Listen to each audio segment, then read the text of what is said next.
5월 7일 말씀 묵상입니다. 오늘 말씀은 시편 7편 1절부터 17절 말씀을 함께 묵상하도록 하겠습니다. 오늘 시편 7편은 개인의 사정을 탄원하는 시입니다. 내용을 보면 내 잘못은 하나도 없는데 뭔가 지금 억울하게 쫓기고 있는, 억압받고 있는 그 상황을 하나님께 아뢰고 하나님께서 나를 변호해 주시기를 바라는 그런 시입니다. 한 절씩 살펴보도록 하겠습니다. 1절 말씀입니다. 여호와 내 하나님이여 내가 주께 피하오니 나를 쫓아오는 모든 자들에게서 나를 구원하여 내소서. 이 시는 다윗의 시입니다.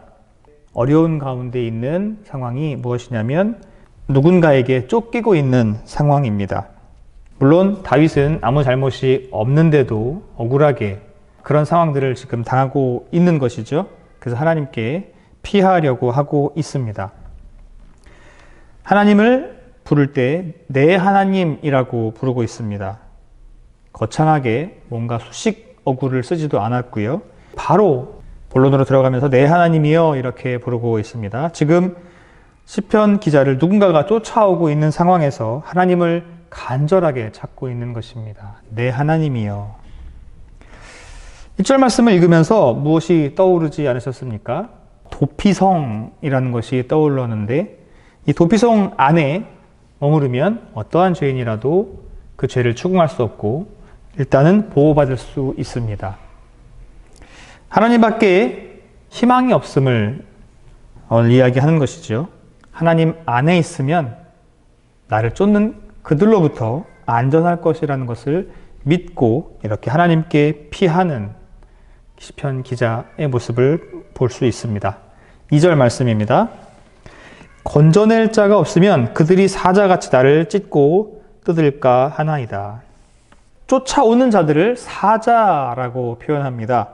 시인의 원수들은 칼이나 창으로 그를 괴롭히는 것이 아니라 사자처럼 찢고 뜯는 말로 다윗을 괴롭히고 있었던 것입니다. 그런데 아무런 잘못이 없었다는 것이 문제겠지요. 잘못이 있는데 그렇게 말로 물어뜯는 것도 참 어렵지만 아무 잘못이 없는데도 말로 공격을 하고 있다는 것입니다.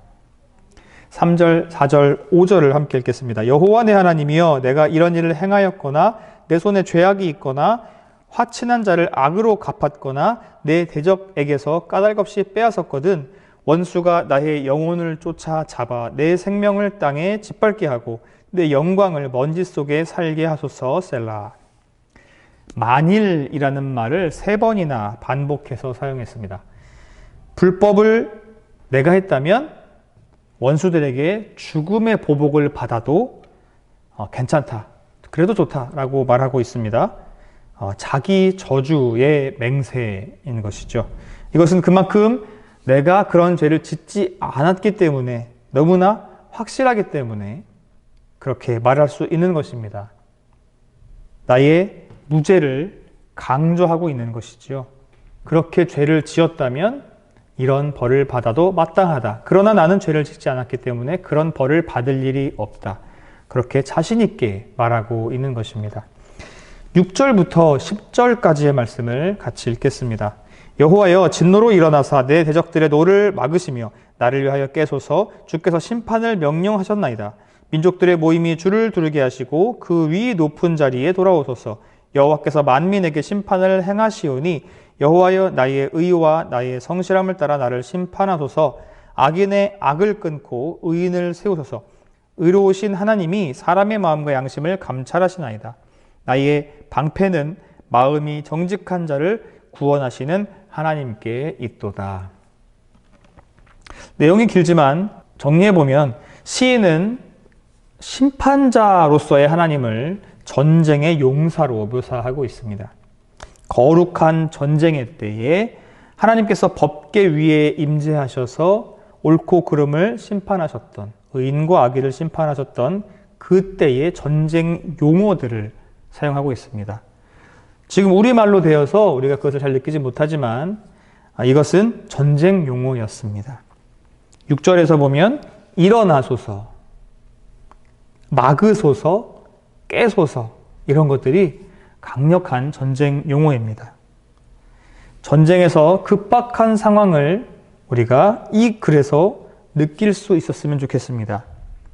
이스라엘의 왕으로 법계 위에 좌정하시는 그 하나님에 대한 믿음으로써 그의 왕권과 주권을 인정하고 있으며 그 하나님을 방패라고 여기고 있습니다.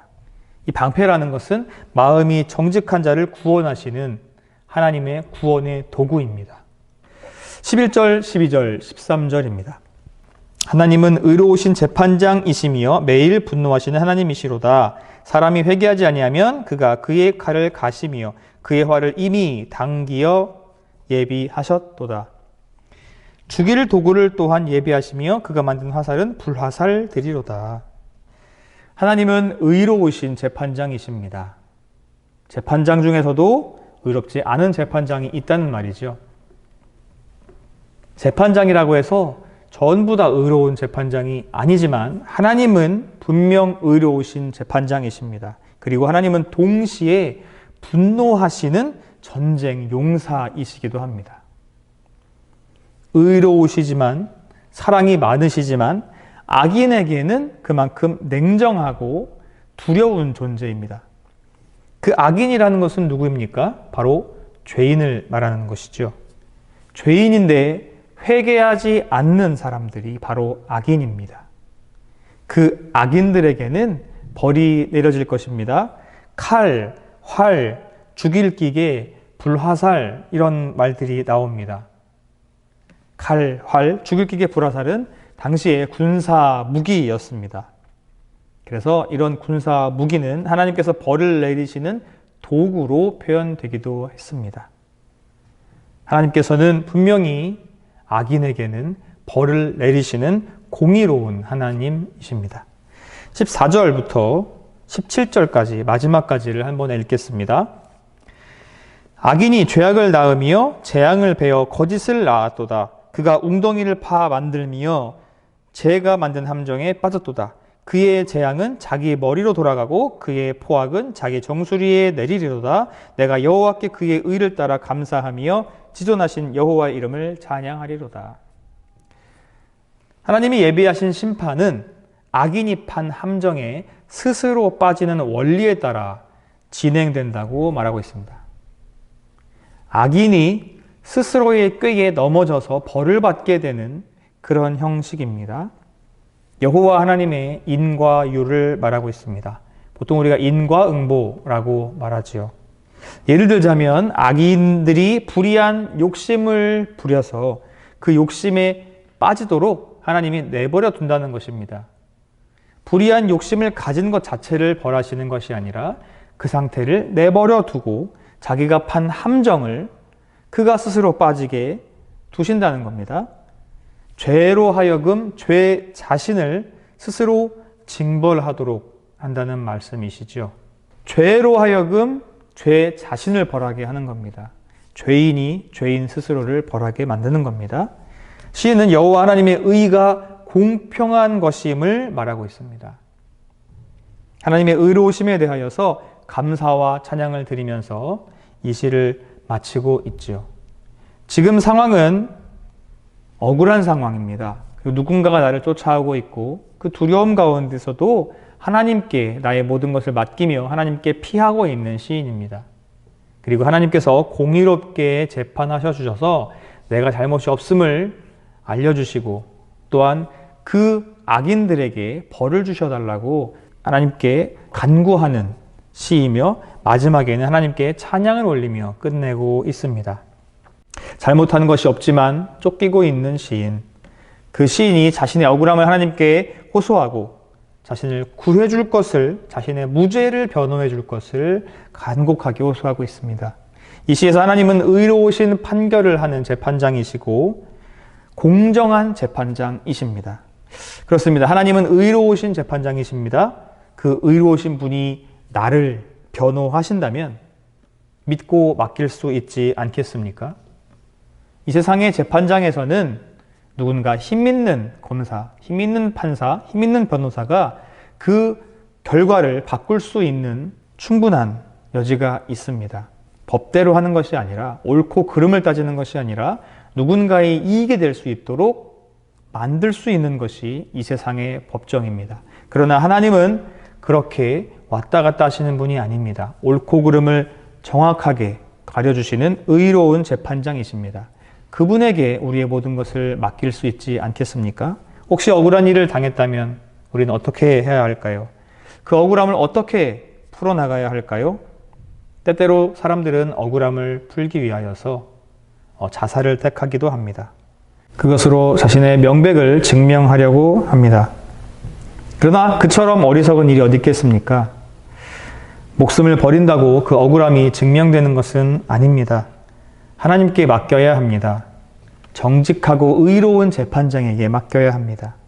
하나님은 완전하고 의로운 재판장이십니다. 그분께 우리의 상황을 아뢰고 전적으로 하나님을 의지하고 신뢰해야겠습니다. 우리의 구원은 그 어느 곳에도 없습니다. 오직 여호와 하나님께만 있는 것이죠. 올림픽에서 심판 보는 사람들이 편파 판정을 할 수 있습니다. 사람이기 때문에 그렇습니다. 사람 자체가 공의롭지 않기 때문입니다. 그러나 우리 하나님은 이 세상 그 어떤 존재보다 공의롭고 정의로운 분이십니다. 아니, 그 누구와 비교할 필요도 없이 완벽하게 공의로운 분이십니다. 오늘 우리의 삶에서 의도치 않게 억울한 일을 당할 수 있습니다. 그럴 때에 꼭 공의로우신 하나님을 찾으시길 바랍니다. 그분께서 우리를 의롭게 판결하여 주실 것입니다. 오늘 시편 7편 말씀을 통하여서 억울한 상황에서 그 억울함을 내가 스스로 해결해 나가는 것을 결정할 것이 아니라 공의로우신 하나님께 그 상황을 맡겨드려서 하나님께서 판단하시고 하나님께서 그들을 벌하게 만드시기를 바랍니다.